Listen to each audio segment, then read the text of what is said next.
आज की मीटिंग जिस जगह पर है, आमतौर पर इलेक्शनी मीटिंग इस जगह पर नहीं होती, मगर मैं बैठा बैठा सोच रहा था कि ये जगह 3 वार्ड का संगम है। 13 number ward Islampura, 14 number ward Nayapura और 18 नंबर वार्ड बेलबाग। और 15 साल से यहाँ पर मौजूदा एमएलए के कारपोरेटर चुनकर आ रहे हैं और संगम की हालत आप देख लीजिए क्या है। अगर तरक्की यही है तो ये संगम पर तरक्की आपको भी दिख रही है और हमें भी दिख रही है। यहाँ रोड का भी मसला है, यहाँ गटर का भी मसला है, यहाँ पाइपलाइन का भी मसला है। एक मिली जोड़ बेलबाग में हो रही है, वो बोलते हैं हम सिर्फ काम ही काम करते।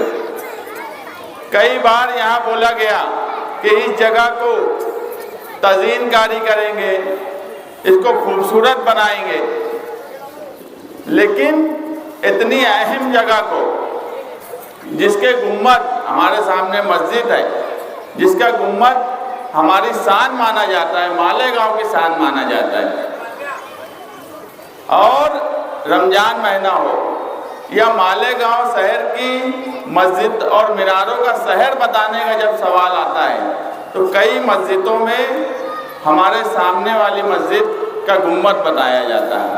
और यहाँ की हालत अगर ये है तो आप समझ लो तरक्की की बात जो बोलते हैं कि हमने बहुत काम किया, उनकी मिसाल तो ये संगम ही है। आज पूरे शहर में मालेगांव सेकुलर फ्रंट का एक माहौल बना हुआ है। हमें फिक्र थी इस्लामपुरे वार्ड की, बेलबाग के वार्ड की और नयापुरा वार्ड की। आसिफ शेख साहब और हम और हमारे पार्लियामेंट्री बोर्ड, हम सब तरफ तो बहुत अच्छे तरीके से काम कर रहे थे, मगर इन 3 वार्ड में हमें बड़ी फिक्र थी कि इन 3 वार्ड में क्या किया जाए और किस तरह किया जाए। मगर कभी कभी फैसले अल्लाह की तरफ से होते हैं कि ये 3 वार्ड में ही मौजूदा एमएलए अपने करतूत की वजह से फंस गए। ऐसे उम्मीदवार लादे गए जिनको इन तीनों वार्ड में किसी भी तरह से अवाम कबूल करने के लिए तैयार नहीं है। इस्लामपुरे का वार्ड दीनदार लोग, मजहबी लोग बोलते थे एक वीडियो वाला नहीं चाहिए, ये बोले 2-2 ले लो। वो बेचारे इस्लामपुरे वाले, उनके ही लोग आखिरी तक बोलते रह गए एक नहीं चाहिए, आखिरी में बोले 2 दूंगा। रात में ऐलान हुआ जमील सेठ जर वाले का, उसके बाद उनके साथ भी एक स्टेपनी घर की दे दी है। उस पर मुझे अभी बोलना भी नहीं है। उनके ही लोगों ने जमील सेठ के लड़के शहबाज भाई, उनका व्हाट्सएप देखा मैं, मुझे नहीं मालूम क्या पैसे का लेन देन हुआ, मगर आंकड़े के साथ शहबाज भाई व्हाट्सएप पे डाल रहे हैं 35 लाख, 50 लाख, 20 लाख। ये क्या हो रहा है? इस्लामपुरा, बेलबाग, नयापुरा, यहाँ के वोटर्स को बंधुआ मजदूर समझ लिया गया है कि हम किसी को भी लाद देंगे, ये तो बंधुए मजदूर है मेरे, इनको वोट देना ही है। उनके ही लोग पैसे की बात कर रहे हैं। ना हमने कहीं बोला, ना आसिफ साहब ने कहीं बोला, ना हमारे पार्लियामेंट्री बोर्ड के किसी आदमी ने बोला। मैं नाम लेके बोल रहा हूं जो लोग व्हाट्सएप पर लिख रहे हैं। तो क्या नयापुरा, इस्लामपुरा, बेलबाग, इन सब हिस्से की आवाम बिक चुकी है क्या? ये जिनको भी थोपेंगे आप वोट दे देंगे क्या? कब तक ये चलेगा? कभी ना कभी तो एहसास दिलाने की जरूरत पड़ेगी। मैं मौजूदा एमएलए के मानने वालों से पूछना चाहता हूं कि आप मुखालफत तो करते हो, आप इस्लामपुरे में बोल रहे थे कि एक नहीं चलेगा, एक नहीं चलेगा, मगर 2-2 लाख दिए गए तो अब क्या? अगर इस मर्तबा भी आंख नहीं खुली, इस मर्तबा भी आपने 15 जनवरी को सही फैसला नहीं किया, तो यही बात मानी जाएगी कि वो किसी को भी दे, पैसे का लेन देन हुआ नहीं हुआ उनके लोग बोल रहे हैं, हमें कुछ नहीं मालूम क्या हुआ, क्योंकि हम तो उनके साथ है नहीं कि उनको पता होगा। मगर अगर पैसे का लेन देन उनके लोग बोल रहे हैं हुआ है, पैसा लेकर टिकट दिया जा रहा है, इसका मतलब ये है कि वो पैसा लेकर टिकट दे रहे हैं, आपकी वोट को अपनी जागीर समझ लिए हैं। और वोट किसी की जागीर नहीं हो सकता, वोट आपका हक है। इस इलेक्शन में आप अपना हक मुआवजा करिए। हमारे 18 नंबर के उम्मीदवारों का सामने के उम्मीदवारों से मुआवजा करिए। आप भूल जाइए कि वो किस पार्टी से है, आप सिर्फ उम्मीदवारों का मुआवजा कर लीजिए। कारपोरेशन का इलेक्शन है, असेंबली और पार्लियामेंट तो नहीं है ना। अनीस अजहर के सामने कौन है, आप मुआवजा कर लीजिए। अब्दुल्ला मुबारक की बीवी खड़ी है, शब्बीर सेठ की पोती है, उसके सामने कौन खड़ा है, मुआवजा कीजिए। अहमद सर अयूबी के सामने कौन खड़ा है, मुआवजा कीजिए। जाहिदा अस्पाक के सामने कौन खड़ा है, मुआवजा कीजिए। और उम्मीदवार का मुआवजा करके फैसला कीजिए। अगर आपको लगता है कि मालेगांव सेकुलर फ्रंट इस्लाम पार्टी और समाजवादी पार्टी से बेहतर उम्मीदवार मौजूदा एमएलए ने दिया है तो आप वोट दे दीजिए, मगर सच्चे दिल से अपनी जमीर की आवाज पे उम्मीदवार का मुआवजा करके फैसला कीजिए। कब तक इस शहर में बंधुआ मजदूरों की तरह आप वोट देते रहेंगे, सिर्फ ये बोल के कि पक्का एरिया मेरा है, पक्के एरिया में किसी को भी मैं लाद दूंगा, आप वोट देते रहेंगे, तो ना आपको बुनियादी सहूलत मिलने वाली है, ना ही जिस तरह से फिरका परस्तों से लड़ने का सवाल है वो लड़ा जा सकता है। मुझे बताइए कि हमने जो उम्मीदवार दिए हैं ये काबिल है, इनको कानूनी समझ है, पढ़े लिखे हैं, ये महासभा में समझ सकते हैं क्या करना है क्या नहीं करना है, ये खिदमत गुजार हैं, ये ठेकेदार नहीं है।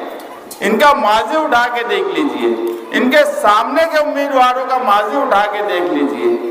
आपको फैसला करने के लिए कुछ तो सोचना पड़ेगा, माजी देखना पड़ेगा, उनका बैकग्राउंड देखना पड़ेगा, खानदान देखना पड़ेगा।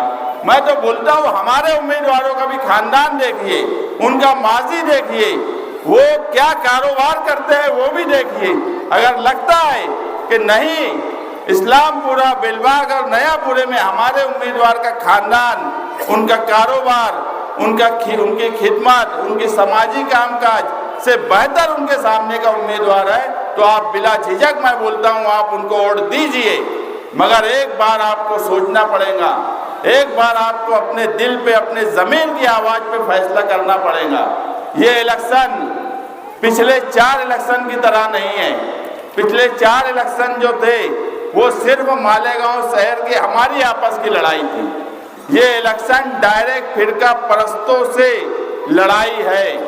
या तो कारपोरेशन में भगवा झंडा लहराएगा या कारपोरेशन में मालेगांव सेकुलर फ्रंट का झंडा लहराएगा। बस ये 2 लड़ाई है। जन्म दाखिले से लेकर आज तक 6 जनवरी को एसआईटी बैठी, आज 4 जनवरी है, 1 साल हो गया। 6 महीने की मुद्दत की एसआईटी, आज 1 साल होने के बाद एसआईटी की रिपोर्ट शाये नहीं की गई। ये ना आसिफ साहब की जिम्मेदारी थी, ना मेरी जिम्मेदारी थी, ना यहाँ बैठे हुए किसी की जिम्मेदारी थी कि वो असेंबली हॉल में जाके बोल सके। असेंबली हॉल में आपने जिसको जिम्मेदारी दी, उन्होंने 6 जनवरी 2025 या 25 ही चल रहा ना, 25 से आज 26 चालू हो गया, 2 सेशन हुए, मगर उन्होंने एक मर्तबा नहीं बोला कि SIT की रिपोर्ट मंजर आम पर लाई जाए। और आप ये सोचिए कि SIT की रिपोर्ट सरकार क्यों नहीं ला रही है। एक भी बांग्लादेशी नहीं मिला, एक भी रोहिंग्या नहीं मिला, एक भी पाकिस्तानी नहीं मिला। हम अव्वल दिन से माइनॉरिटी डिफेंस कमेटी बना के बोल रहे थे कि मालेगांव में सब कुछ हो सकता है। मालेगांव शहर किसी बांग्लादेशी, किसी रोहिंग्या, किसी पाकिस्तानी को कभी पनाह नहीं देगा। ये वो शहर है, इसका माजी हारून अंसारी, शब्बीर सेठ, निहाल साहब, शेख रशीद साहब से जुड़ा हुआ है, जिन्होंने समाजी खिदमत की, जिनकी आपस की लड़ाई तो रही, मगर इन्होंने मालेगांव शहर के सेकुलरिज्म को हमेशा कायम रखा। और यही वजह है कि इसकी जड़ें इतनी मजबूत है कि यहाँ कभी बांग्लादेशी, रोहिंग्या और पाकिस्तानी नहीं हो सकते। 6 महीने तक सरकार ने वो किरीट सुमैया जैसे बेवकूफ़ आदमी की बात पर SIT बनाकर पुलिस डिपार्टमेंट को कलर के काम दे दिया, दफ्तरी काम। 6-7 महीने तक पुलिस दफ्तर कागज पत्तर चेक करते रह गई। अगर आज वो रिपोर्ट शाये हो जाए तो सरकार के मुंह पर तमाचा पड़ेगा। बीजेपी शिवसेना की सरकार पर जिस दिन SIT की रिपोर्ट मंजर आम पर आएगी, जूता पड़ेगा किरीट सुमैया के मुंह पर, सरकार के मुंह पर तमाचा पड़ेगा कि इतनी बड़ी इंक्वायरी करने के बाद, इतना सब कुछ जंबो जेट डिपार्टमेंट लगा देने के बाद एक बांग्लादेशी नहीं मिला। सिर्फ इसलिए रिपोर्ट शाये नहीं हो रही है। लेकिन जो जिम्मेदार हैं, जिनको हमने जिम्मेदारी दी है, उनका काम था 2 सेशन में बोलने का कि SIT की रिपोर्ट लाओ, कितने बांग्लादेशी मेरे शहर में मिले, कितने रोहिंग्याई मेरे शहर में मिले। मंजर आम पर लाने की बात नहीं बोली गई। हम मौजूदा MLA की मुखालफत कतई नहीं कर रहे हैं, मगर जिम्मेदारी की बात तो पूछी जाएंगी। जो जिसकी जिम्मेदारी है, अगर कारपोरेटर की जो जिम्मेदारी है आप उससे सवाल करेंगे, MLA की जिम्मेदारी पर MLA से सवाल होगा, MP की जिम्मेदारी पर MP से सवाल होगा। ये तो जमहूरियत में हर इंसान का हक है और हम अपने हक के तय उनसे सवाल कर रहे हैं कि उन्होंने क्यों SIT की रिपोर्ट 1 साल होने पर भी मंजर आम पर लाने की बात नहीं कही। ये इलेक्शन कारपोरेशन पर सिर्फ और सिर्फ बीजेपी शिवसेना का मेयर बनाने की एक प्लानिंग है। आप पूरे शहर का वार्ड वाइज जोग्राफियाई हालात पर आप मालूमात ले लीजिए। ये 3 पैनल का संगम है, शहर भर में आपके ताल्लुकात होंगे। आप एक मर्तबा मालूमात ले लीजिए कि कहाँ कहाँ लड़ाई है।